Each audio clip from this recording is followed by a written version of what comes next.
Hi everyone! So for today's video, meron na naman tayong unbox na blind box from Tiny Tan McDonald's. Ayan.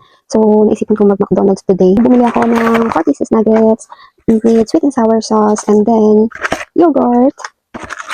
Siyempre, hindi mawawala ang ketchup. Kailangan natin yung sa fries.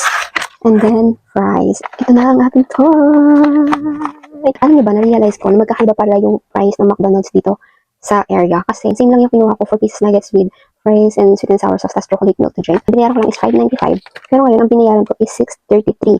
So, yeah, same na same lang siya. Pero I don't get it kung bakit magkaiba yung presyo nila. Pero anyways, so mag-unbox na tayo ng ating Tiny Tan Encore Edition. So, ito yung ating Encore Edition. Sino ang makukuha natin?